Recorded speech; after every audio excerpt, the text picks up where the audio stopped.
Cool. All right, so we're behind the scenes now, basically in front of the scenes as well. And these look like the Apollo space capsules when they landed in the ocean. Aren't they interesting? So what are these? Aren't kegs? They're not the big vats. What are these things? In Europe, they call it tank beer. Okay. So these are serving tanks. So we make the beer, we carbonate the beer, Yep. and then the whole thing goes in here. So we don't put it in different kegs. Each one of these is 8.5 barrels.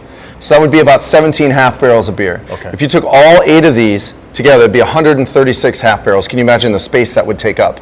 Wow. So rather than to build a giant cold box in the middle of the room, this holds all of our beer, and it's the freshest way to keep your beer. So when we put the beer in these, Yep. it is basically just like a large keg, except it has a 7-layer bag inside. 7-layer bag. So each time we fill them, we put a new bag in, fill that bag up with the beer, totally sealed off from air, and then we push on the outside of the bag with just compressed air, no CO2. Okay. So we don't need CO2, we don't have to clean the tank when we're done, we don't have to use chemicals or water, no waste, we get every last drop out of here and it stays totally fresh and super cold all the way to the last drop. So you can imagine the efficiency of trying to move and clean and store and kegs all year long versus these.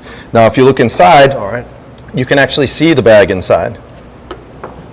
There's actually a level marker on the back of the tank that allows you to see just how much beer is still left in your bag. So the beer never touches the metal, right? Never it's touches inside it. a bag. So it's just like a bladder on the inside. Yeah, absolutely. Then we don't have to clean the tanks either. So you save on all that labor cleaning the tanks, plus all the moving and cleaning and storing of kegs. Yep. You know, especially for your own tap room, it's not only super duper efficient, but it's the freshest way to store your beer. Wow, I've never seen this done before. Is So- this more expensive? Is it just people don't know how to do it this way? I think it's just not seen much, and I learned about this, again, like I told you, it took me a long time to learn about all these features, and when I was trying to learn about what space-saving tanks or how to get around the keg issue, these came up. I found these, and it was the perfect solution for our tap room. Wonderful. And you guys pour what? Is it 8 or is that 10 We have beers? 8 different serving tanks, which allows us to get 8 different types of beer. So right now we have 7 beers and 1 seltzer. What are your top 2? Yourself, what do you love?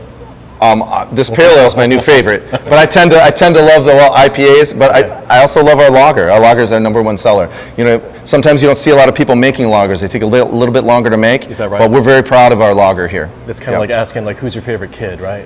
It's tough Normally because the it one depends that on screams the day. Cheers, man. This is Cheers. awesome. I appreciate the tour, man. Yep.